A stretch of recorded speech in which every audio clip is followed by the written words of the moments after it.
Commander Lisa Martinez stood on the bridge of the HSS Explorer and watched the stars through the main screen. Her small fleet of 3 ships had been traveling through the Andorian sector for 2 weeks now. The mission was simple: map new systems and look for resources. Lisa had done this kind of work many times before. Space was big and mostly empty, but sometimes you found interesting things. The communication officer turned around in her chair. "Commander, we're getting a signal on the emergency channel." Lisa walked over to look at the readings. The signal was weak and coming from a nearby asteroid field. "What kind of signal?" "It looks like a distress call, but the language is not in our database." Lisa thought about this for a moment. They were far from human space and had never met any other intelligent species before. Earth had always wondered if humans were alone in the galaxy. "Can you clean up the signal?" The officer worked on her console for several minutes. Soon they could hear voices speaking in a strange language.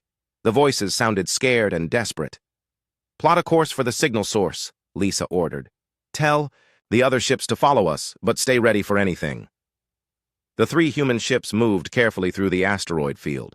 Lisa had been in space for 15 years, and she knew that asteroid fields could be dangerous. Large rocks floated everywhere, and some moved in ways that could damage a ship. After an hour of careful flying, they found the source of the signal. It was a ship, but not like any ship Lisa had ever seen. The hull was made of some kind of crystal, material that seemed to glow with its own light. Parts of the ship were badly damaged, and it was leaking some kind of gas into space. "Commander, I'm reading life signs on that ship," the science officer reported. "Multiple species, and some of them are hurt badly." Lisa made her decision quickly. "Prepare the docking bay for rescue operations. Get the medical team ready." She turned to her communication officer. "Try to contact that ship. Use the Universal Friendship Protocols." The Friendship Protocols were a set of mathematical signals that Earth scientists had created years ago. The idea was that any intelligent species would understand basic math and might realize that another intelligent species was trying to talk to them. It worked. After a few minutes, the damaged ship responded with the same mathematical patterns. Then they sent over a new signal that the computer was able to translate into basic words. "Help! Please! Dying! Safe place!" Lisa felt a chill go down her spine. These were the first words humans had ever received from another intelligent species, and they were asking for help. The rescue took 3 hours. The human medical team worked carefully to bring the survivors aboard the Explorer. There were 12 aliens total, and they belonged to 2 different species. The first group looked almost like humans, but with pointed ears and pale skin that seemed to glow slightly. They were tall and graceful, and Lisa could see that they were trying to use some kind of energy to heal their wounded friends. The leader of this group was a female who introduced herself as Aria Moonwhisper. The second group was completely different. They had skin that looked like living crystal, and their eyes glowed with inner light. They could somehow control electricity and used it to power their damaged equipment. Their leader was a female warrior named Zara Crystalwing, Dr. Maya Thompson. The Explorer's chief medical officer worked with both groups to treat the wounded. She was amazed to see that the first group, who called themselves the Sylvan Collective, could actually heal injuries using some kind of energy that came from their hands. The second group, the Zephyrians, could control electrical fields to help their damaged cybernetic implants work better. Lisa met with both leaders in the conference room after the medical work was done. Aria and Zara looked tired but grateful. "To be alive. Thank you for saving us," Aria said in accented but clear English. The computer had been working to translate their languages. "We did not expect to find friendly people in this region of space." "Where did you come from?" Lisa asked. "And what happened to your ship?" Zara's crystal skin darkened with what Lisa guessed was anger. "We were fleeing from the Dominion Empire. They have been conquering our worlds for the past 50 years. Lisa had never heard of the Dominion Empire. "Tell me about this empire." Aria and Zara looked at each other, then back at Lisa. "The Dominion controls most of this part of the galaxy," Aria explained. "They have thousands of ships and millions of soldiers. They take over planets and force the people to work for them." "Our peoples have been fighting them for years," Zara added, "but they are too strong. We were trying to reach the neutral zone when they found us." Lisa felt worried. If this Dominion Empire was as powerful as these aliens said, then humanity might be in danger too. How many ships do they have? In a typical attack fleet? Maybe 40 or 50 ships, Zara said, and those are just the small fleets. Their main battle groups have hundreds of ships. Lisa tried not to show her shock. The entire human space fleet had only about 200 ships total, and most of those were exploration or cargo vessels like her own. We need to get you to safety, Lisa said. Where is this neutral zone you mentioned? There is a trading station called Omega-7 about 2 days from here, Arya replied. Many different species trade there, and the Dominion usually leaves it alone. Lisa made her decision. We'll escort you there. My ships are not military vessels, but we won't abandon you. Both alien leaders looked surprised. You would risk your people for strangers? Zara asked. That's what decent people do, Lisa replied, simply. As the 3 human ships and the damaged alien vessel began their journey toward Station Omega-7, Lisa sent a report back to Earth Command. She described the first contact with alien species and warned about the Dominion threat. She had no way of knowing that this message would change everything for humanity. In her report, Lisa wrote that the aliens seemed impressed by human technology, even though it appeared primitive compared to their crystal ships and energy weapons. What Lisa didn't understand yet was that sometimes the most basic solutions were also the most effective ones. The journey to Omega-7 would take 2 days, and Lisa hoped they would reach the neutral station safely. She had no idea that Dominion scouts were already tracking their energy signatures through space. Station Omega-7 appeared on the main screen like a giant metal flower floating in space. The trading station was huge, with dozens of docking arms extending from a central hub. Ships of many different designs were attached to the station, and Lisa could see that most of them looked nothing like human vessels. That's the biggest space station I've ever seen, Maya Thompson said as she stood next to Lisa on the bridge. The station serves over 40 different species, Arya explained. She had been staying on the human ship during their journey and had become friends with the crew. It's been neutral territory for over 100 years. Lisa felt relieved as they approached the docking bay. The past 2 days had been peaceful, and she had started to hope that they had escaped from the Dominion forces. The alien refugees could find passage to safer regions of space from here. The docking process took an hour because the station had to modify one of their bays to fit the human ships.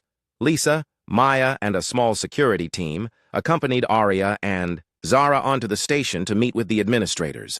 The inside of Omega-7 was unlike anything the humans had ever seen. The corridors were filled with beings of every shape and size imaginable. Some walked on 2 legs like humans. Others had 4 or 6 limbs. Some floated in the air using technology or natural abilities. Lisa saw species covered in fur, others with scales, and some that seemed to be made of living metal. Stay close together, Lisa told her team. Don't touch anything unless you know what it is. The station administrator was a tall, thin being with blue skin and 4 arms. She introduced herself as Coordinator Vex and seemed very interested in meeting the first humans to visit the station. Your species is new to us, Vex said in perfect English. The station's translation system was much better than the one on the Explorer. We welcome all peaceful traders to Omega-7. Lisa explained their situation and asked if the station could provide transport for the refugees. Vex agreed to help and offered the humans a chance to establish trade relations with the various species that visited the station. For several hours, everything seemed perfect. Maya was fascinated by the alien medical techniques she observed in the station's hospital. The security team was impressed by the advanced weapons that some species carried. Lisa began to think that maybe this first contact with alien civilization would be a peaceful success. Then the alarm started ringing. Red lights flashed throughout the station, and Coordinator Vex's face turned a darker shade of blue. All beings must return to their ships immediately, her voice announced over the station's communication system. We have incoming hostile vessels. Lisa grabbed her communicator. Explorer, what's happening out there? The voice of her communication officer came through clearly. Commander, we have 50 ships approaching the station. They're flying in attack formation. Lisa felt ice in her stomach. Dominion? Yes, Commander. They're demanding that the station surrender the refugees immediately. Arya grabbed Lisa's arm. You have to run, she said urgently. Take your ships and leave now. We'll surrender to save the station. No, Lisa said firmly. We don't abandon people who need help. The humans and refugees hurried back to their ships as the station erupted into chaos. Aliens of every species were running through the corridors, trying to reach their vessels or find safe places to hide. Some species that looked peaceful were suddenly carrying weapons. Others were using natural abilities that Lisa hadn't known they possessed. Back on the Explorer, Lisa looked at the tactical display and felt her heart sink. 50 Dominion ships surrounded the station in a perfect sphere formation. Each ship was larger than any human vessel, and their weapons were already charging for battle. "Open a channel to the Dominion fleet," Lisa ordered. The main screen changed to show a reptilian face with cold yellow eyes. The being wore a military uniform, covered in medals and rank insignia. "I am Admiral Vex Irontalon of the Dominion Empire," the creature said in a harsh voice. "You are harboring terrorists and fugitives. Surrender them immediately or be destroyed." Lisa stepped forward so the alien could see her clearly. "I'm Commander Lisa Martinez of the Terran Federation. These people are under our protection." "Admiral—" Irontalon laughed, showing rows of sharp teeth. "Terran Federation? I have never heard of your pathetic little species. You have 3 small ships against my battle fleet. Surrender now, and I might let you live." "No," Lisa said simply. The Admiral's expression changed to one of rage. "Then you will die with the terrorists. All ships, attack formation Beta. Destroy the human vessels first." Lisa turned to her crew. "Battle stations, all ships, defensive pattern 7. The Dominion fleet moved into attack position, but before they could fire, something unexpected happened. Elena Starweaver, a Sylvan battle mage who had been recovering, in the medical bay, appeared on the bridge in a flash of golden light. "Commander Martinez," she said urgently, "my people and the Zephyrians want to fight beside you. We will not let you face this alone." Lisa nodded. "Welcome to the battle." The first Dominion attack came like a wave of fire. Energy beams and missile volleys struck the station's shields and the small defensive fleet. The human ships moved in, ways that surprised the alien attackers, using quick turns and sudden stops that no other species had ever attempted in space combat.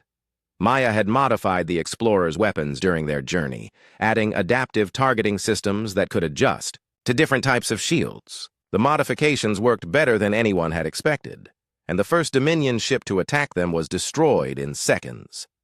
Zara Crystalwing coordinated the Zephyrian energy weapons from her damaged ship, creating electrical barriers that deflected incoming attacks.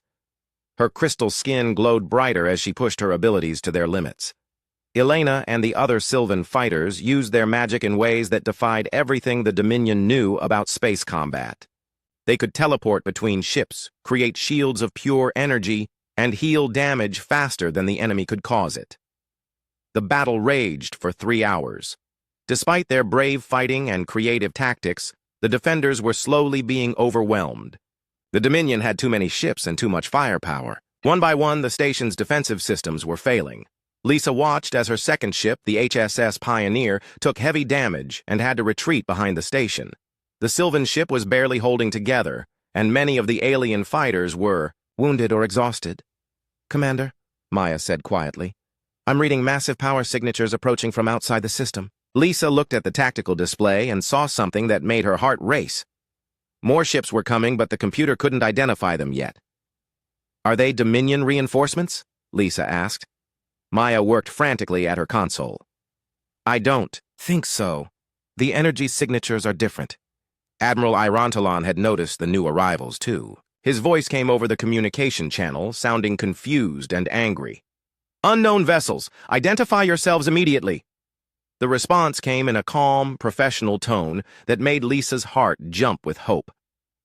"This is Admiral Kate Sullivan of the Terran Federation Defense Force. You are attacking our citizens and our allies. Cease hostilities immediately." Lisa stared at the screen as 12 human ships appeared around the Dominion fleet. But these weren't exploration vessels like her own. These were sleek, dangerous-looking ships that seemed to absorb light rather than reflect it. Admiral Irontalon laughed again, but this time he sounded less confident. 12 ships against 50? Your entire species must be insane." Admiral Sullivan's voice remained calm. "Admiral Irontalon, this is your final warning. Withdraw your forces now." "Never!" the Dominion commander snarled. "All ships, destroy these fools." What happened next would change everything the galaxy thought it knew about humanity.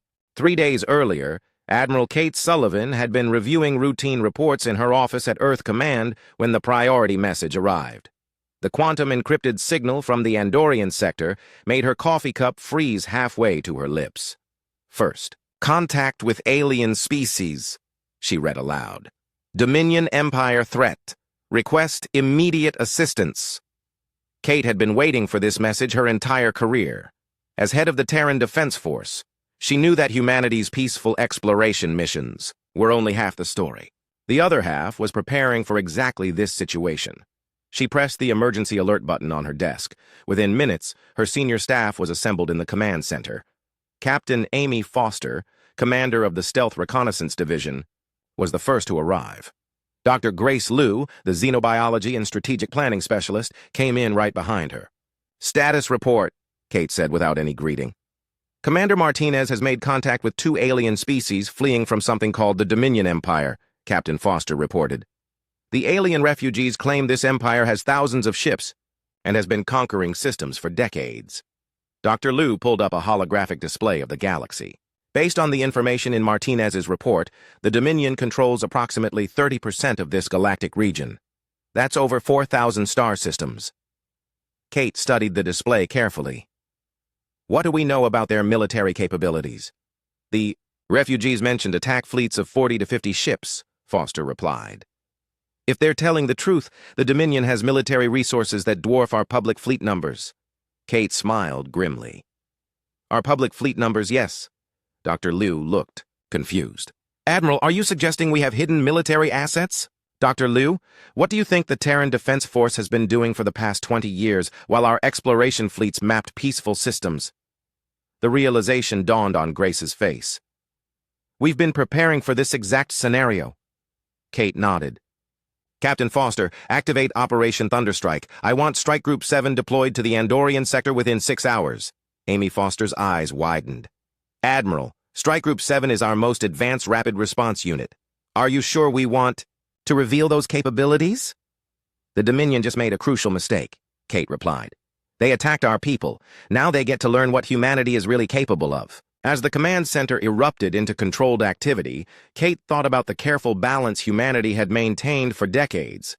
To the rest of the galaxy, humans appeared to be a young, peaceful species with limited military capabilities. Earth's exploration fleets used basic but reliable technology, and human colonies seemed focused on trade and research. What the galaxy didn't know was that humanity had learned a valuable lesson from their own history. Never show your full strength. Until you absolutely have to, the Terran Defense Force maintained 3 separate military divisions. The Colonial Guard protected human systems with visible patrols and standard equipment. The Deep Space Rangers handled exploration security and first contact situations. But the real military power belonged to the strike groups, advanced combat, units that had been training in secret for 20 years. Captain Foster coordinated the deployment from her command ship, the HSS Shadow. The Shadow was invisible to most scanning systems and could cross huge distances in a fraction of the time needed by standard vessels. Her ship and 11 others just like it formed Strike Group 7. All units, this is Shadow Leader. Amy's voice went out on the encrypted channel. We have a first contact situation that has turned hostile. Expect heavy resistance and unknown alien technology. The response came back from 11 different commanders, all women who had trained for years for this exact mission. Each strike group ship was commanded by an officer who had proven herself in countless simulation battles. Shadow 2, ready? Came the voice of Commander Beth Rodriguez. Shadow 3 standing by, reported Commander Nina Hayes. One by one, all 12 ships confirmed their readiness. Dr. Grace Liu worked furiously to analyze every piece of information about the alien species and the Dominion threat. The Sylvan Collective appears to use some form of energy manipulation that resembles what we might call magic, she reported. The Zephyrians have advanced crystalline technology and bioelectric capabilities. What about the Dominion? Kate asked. Standard energy weapons and conventional space combat tactics, Grace replied. They rely on overwhelming numerical superiority and brute force. Kate felt a cold satisfaction. then they have no idea what they're about to face. Meanwhile, in the Andorian sector, Lisa Martinez was fighting for her life. The messages from her ship had been getting more desperate with each transmission. The Dominion fleet was systematically destroying the station's defenses, and the small group of defenders was running out of options. "Admiral," Captain Foster reported from the shadow, "we're approaching the battle zone. Should we announce our presence?" Kate thought for a moment. "Yes, but keep it simple. Let them think we're just another small rescue fleet." The 12 ships of Strike Group 7 dropped out of faster-than-light travel at the edge of the battle zone. To anyone watching, they looked like ordinary human vessels, perhaps slightly more advanced than Lisa's exploration ships. Admiral Irontalon's response was exactly what Kate had expected. The Dominion commander was arrogant and dismissive, treating the human reinforcements as a minor annoyance. "Admiral," Amy Foster's voice came over the private channel. "All units are in position, waiting for your order." Kate looked at the tactical display showing 50 Dominion ships arranged around the trading station. Each enemy vessel was larger and more heavily armed than anything in humanity's public fleet. By all conventional military thinking, this should be an impossible battle, but humanity hadn't been thinking conventionally for a very long time. "All units," Kate said calmly, "you are authorized to engage. Show them what human ingenuity looks like." The battle that followed lasted exactly 17 minutes. The Dominion fleet attacked first, confident that their overwhelming numbers would crush the small human force. Energy beams and missile volleys filled space as 50 alien ships opened fire on 12 human vessels. What happened next defied everything the galaxy knew about space combat. The human ships didn't just defend themselves. They moved through the Dominion formation like sharks through a school of fish. Each strike group vessel engaged multiple enemy ships simultaneously, using tactics and technology that seemed impossible. Commander Beth Rodriguez's ship, the HSS Hammer, demonstrated the first surprise. When 3 Dominion cruisers focused their fire on her, she didn't try to dodge or defend. Instead, her ship absorbed the energy attacks and redirected them back at the attackers with twice the power. Commander Nina Hayes's vessel, the HSS Lightning, showed off human adaptive warfare. Her ship's weapons changed configuration during battle, switching from energy beams to kinetic projectiles to something that looked like controlled gravity waves, always using whatever worked best against each specific target. The Dominion Admiral watched in growing horror as his superior fleet was systematically dismantled. Human ships that should have been destroyed after the first volley were not only surviving, but winning. "This is impossible!" Admiral Irontalon roared over the communication channel. "Your weapons are primitive. Your ships are small. How are you doing this?" Admiral Sullivan's calm voice replied, "Admiral, you made the mistake of judging us by appearances. That's not very smart." By the end of 17 minutes, 37 Dominion ships had been destroyed or disabled. The remaining 13 were trying to retreat, but the human ships were faster and more maneuverable. On the trading station, aliens of dozens of different species watched through the observation windows in stunned silence. The Sylvan and Zephyrian. Refugees could barely believe what they were seeing.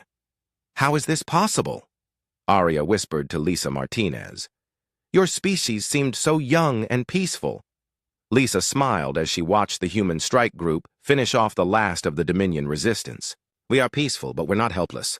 The silence in space was broken only by the crackling of damaged Dominion ships and the steady hum of human engines. Admiral Irontalon stared at his tactical display in disbelief. In less than 20 minutes, his mighty battle fleet had been reduced to smoking wreckage. "Status report," he demanded from his bridge crew. 37 ships destroyed or disabled, sir," his tactical officer replied with a trembling voice. 13 ships are attempting to retreat, but the human vessels are pursuing them." "This cannot be happening," Irontalon muttered. His species had conquered hundreds of worlds using overwhelming force and superior numbers. No enemy had ever stood against the Dominion and won, especially not with such a small force. On the trading station, beings from dozens of species pressed against the observation windows to watch the impossible battle. Many had lived under Dominion rule or had fled from Dominion attacks. None of them had ever seen the Empire's forces defeated so completely. Coordinator Vex, the station administrator, opened a communication channel to the human fleet. Admiral Sullivan, this is Station Omega 7. We don't know what to say. The Dominion has terrorized this region for decades. Kate Sullivan's voice remained calm and professional. Coordinator Vex, we're pleased to help. Is your station secure? Yes, Admiral. Thanks to you and your incredible ships. Lisa Martinez watched from the Explorer's bridge as the humans strike. Group finished hunting down the fleeing Dominion vessels. Each pursuit was like watching a master at work. The human ships didn't just catch their targets, they disabled them with surgical precision. Commander, Maya Thompson said quietly, I'm analyzing the weapons signatures from our reinforcement fleet. These aren't just advanced human ships. They're using technology I've never seen before. What kind of technology? Lisa asked. Adaptive armor that learns from each attack and becomes stronger. Weapons that change their properties based on the target. And their engines, they're moving through space in ways that should be impossible. Arya Moonwhisper stood beside them, her elven features showing amazement and confusion. Commander Martinez, your people told us that your species was young and peaceful, but these ships fight like they have centuries of experience. Lisa realized that she didn't have a good answer. She had thought she understood humanity's place in the galaxy, but watching the strike group in action made her question everything she knew about her own species. Commander Beth Rodriguez's voice came over, the communication system. Admiral Sullivan, all fleeing Dominion vessels have been disabled. What are your orders regarding prisoners? Take Admiral Irontalon alive, Kate replied. We need to have a conversation with him. The capture of Admiral Irontalon was almost anticlimactic. His flagship, damaged and powerless, offered no resistance as human marines boarded it. The Dominion Admiral was brought to Kate's command ship under heavy guard. Luna Silverleaf, a Sylvan tactician who had been observing the battle from the trading station, felt her understanding of galactic politics shifting. For 50 years, her people had believed that the Dominion was invincible. They had accepted that resistance was futile and that the best they could hope for was to hide in neutral zones. Now she was watching a human admiral interrogate the most feared military commander in this part of the galaxy. Admiral Irontalon, Kate said calmly, as the reptilian officer was brought into her ready room. Let's discuss your empire's future in this region. Irontalon's yellow eyes burned with rage and confusion. What are you? Your ships should have been destroyed. Your weapons should be primitive. How did you defeat my fleet? Kate gestured for the guards to remove the Admiral's restraints. Please, sit down. We have a lot to talk about. The Dominion commander remained standing, his pride refusing to show any weakness. I will tell you nothing, human. The Empire will send 100 fleets to avenge this defeat. Actually, they won't, Kate replied. Would you like to know why? Vera Shieldmaiden, a Zephyrian military officer, watched the conversation through the security monitors. Her crystalline features reflected the light from the screens as she tried to understand what she was seeing. The human admiral was treating the most dangerous military leader in the sector like a minor inconvenience. Your empire makes the same mistake that most aggressive civilizations make, Kate continued. You assume that strength means size, and that victory requires overwhelming force. It does, Irontalon snarled. Numbers win wars. Superior technology wins battles. Basic military science. Kate smiled. Admiral, you brought 50 ships to fight 3 exploration vessels and some refugees. That's not strength, that's waste. You used brute force against a problem that required precision. Then explain how your 12 ships defeated 50 of mine. Because we didn't bring 12 ships to fight 50 of yours, Kate said calmly. We brought 12 ships to fight exactly the number we needed to fight. Each of our vessels was designed to handle multiple targets using adaptive tactics and superior training. Irontalon's confusion was evident. That's impossible. No single ship can defeat 5 enemy vessels of equal size. You're right, Kate agreed. No single ship of equal capability can do that. But our ships aren't equal to yours. They're better. The interrogation continued for 2 hours. Kate explained in careful detail how human military doctrine differed from everything the Dominion had encountered. Instead of building larger fleets, humanity had focused on building smarter ships. Instead of relying on overwhelming numbers, they had developed tactics that turned enemy strength into weakness. Every species we've conquered has tried to match us ship for ship, Irontalon said. They all failed. Because they were playing your game by your rules, Kate replied. We don't do that. Meanwhile, on the trading station, word of the human victory was spreading throughout the galaxy. Species that had been hiding from the Dominion for decades were suddenly sending messages to their governments. The impossible had happened. Someone had not just resisted the Empire, but had destroyed an entire battle fleet. Dr. Grace Liu worked in the command center of Kate's flagship, analyzing the psychological impact of the battle. Admiral, we're receiving communication requests from over 40 different species. Word of our victory is spreading faster than we expected. Good, Kate replied. Let them know that humanity is interested in peaceful relations with all civilized species. What about aggressive ones like the Dominion? Kate looked at Admiral Irontalon, who sat in his chair looking defeated and confused. Aggressive species have two choices: learn to be peaceful or learn to be afraid. The final phase of the battle came when 3 more Dominion fleets arrived in the system. Each fleet had been sent to reinforce Irontalon's forces, but they arrived to find only wreckage and human ships. The lead admiral of the reinforcement fleets demanded an explanation for what had happened. Kate's response was broadcast throughout the system so that every species could hear it. I am Admiral Kate Sullivan of the Terran Federation Defense Force. The Dominion Empire attacked our citizens and our allies without provocation. We responded with appropriate force. Any further acts of aggression against human interests or our allies will result in similar consequences. The Dominion reinforcement fleets, each one larger than the force that had been destroyed, chose to retreat rather than test the human threat. As the enemy ships disappeared into faster-than-light travel, beings throughout the trading station began to realize that the balance of power in the galaxy had just shifted permanently. Humanity had not just won a battle, they had announced their arrival as a major galactic power. But the most shocking revelation was still to come. The conference room aboard Admiral Sullivan's flagship was filled with representatives from a dozen different species. News of the human victory had spread throughout the sector, and every major civilization wanted to understand what had just happened. Lisa Martinez sat at the table next to Arya Moonwhisper and Zara Crystalwing, still trying to process everything she had witnessed. The exploration commander, who had started this adventure by rescuing refugees, now found herself at the center of galactic politics. Admiral Irontalon sat across from them, his restraints removed, but his pride clearly shattered. The Dominion commander had spent the past day in human custody, and his worldview had been completely destroyed. I still don't understand, Irontalon said, his voice lacking its earlier arrogance. My intelligence reports said your species had fewer than 200 ships total. How did 12 vessels destroy my entire fleet? Kate Sullivan smiled patiently. She had been answering similar questions for hours, but she understood the importance of this moment.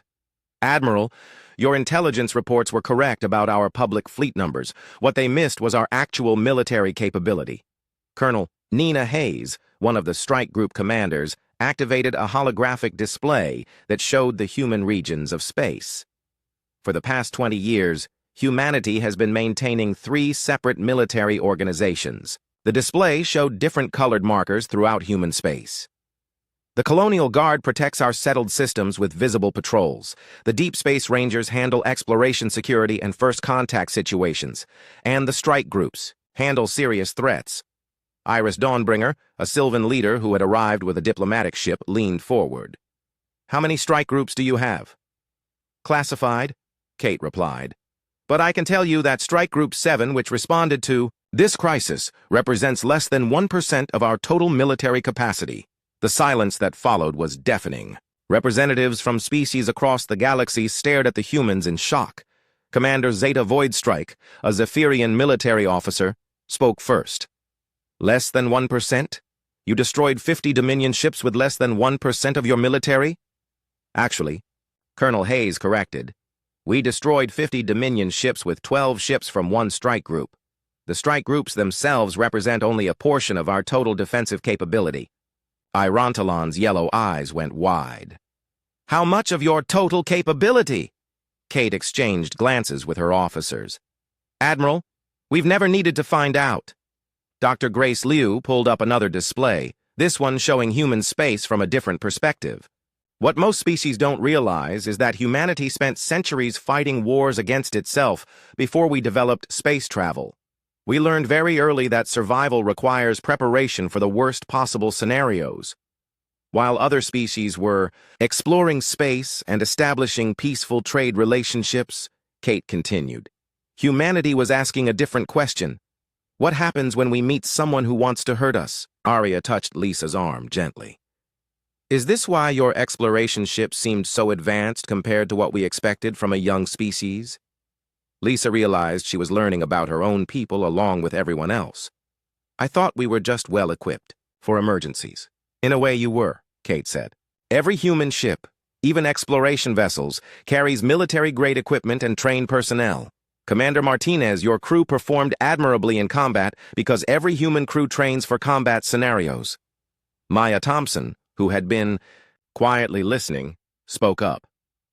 Admiral, when I modified our weapons systems, I was using techniques they taught us in engineering school. I thought it was just standard procedure.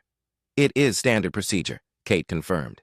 Every human engineer, every ship designer, every tactical officer learns their trade with one basic assumption. Someday, we might have to fight for our lives. The implications of this revelation rippled through the conference room. Species that had considered humanity to be peaceful and relatively weak were realizing they had completely misunderstood the situation. Coordinator Vex, attending the meeting, via communication link from the trading station, asked the question that everyone was thinking. Admiral Sullivan, if humanity has this level of military capability, why have you kept it secret? Kate stood and walked to the viewing window, looking out at the debris field that had once been a Dominion battle fleet. Because, Coordinator, true strength is not something you display casually. We hoped we would never need to reveal our full capabilities. The Dominion forced our hand, Colonel Hayes added. When they attacked our people and our allies, they crossed a line that we couldn't ignore. Admiral Irontalon finally found his voice again. What happens now? Will humanity conquer the galaxy like we did? No, Kate said firmly. Conquest is not in our nature. We prefer cooperation and mutual benefit. But we will defend ourselves and our allies against any threat. Zara Crystalwing's crystal skin flickered with different colors as she processed this information. You're offering an alliance? We're offering friendship to peaceful species and protection to those who need it, Kate replied. The galaxy has lived in fear of the Dominion for too long. Over the next several hours, the details of a new galactic alliance began to take shape. The Sylvan Collective and the Zephyrian Republic became the first official allies of the Terran Federation. Dozens of other species requested diplomatic relations. The Dominion Empire, faced with the reality of human military power, agreed to a ceasefire and began negotiations for a complete withdrawal from conquered systems. As the conference concluded, Lisa found herself alone with Kate Sullivan on the observation deck of the flagship. Admiral, Lisa said, I have to ask, how long has humanity been planning for something like this? Kate smiled. Commander, we've been planning for this since the day we first looked up at the stars. Humans have always known that the universe might be dangerous. We just decided to be ready for it. And the exploration missions? Were they all part of some larger strategy? Not exactly, Kate replied. We genuinely wanted to explore space and meet other species peacefully. But we also wanted to understand what was out there before anyone understood what we were capable of. Lisa looked out at the stars, thinking about how much her understanding of humanity had changed in just a few days. What happens now? Now we help build a better galaxy, Kate said. One where species can trade and explore and grow without fear of empires like the Dominion. The final message was broadcast throughout the sector later that day. Admiral Sullivan's voice carried to every inhabited system within 50 light years. This is Admiral Kate Sullivan of the Terran Federation Defense Force. Humanity extends greetings to all peaceful civilizations and offers friendship and mutual cooperation. To any who would threaten peaceful peoples or our allies, we offer this warning. What you witnessed at Station Omega-7 was not our strength. It was our restraint. The message concluded with coordinates for diplomatic contact and trade negotiations. Within weeks, Representatives from hundreds of species would make the journey to human space to establish relationships with the newest galactic power. But the most important change was simpler than politics or military alliances. For the first time in decades, species throughout the galaxy could look up at the stars without fear. The Dominion Empire had learned that there were some lines that should never be crossed.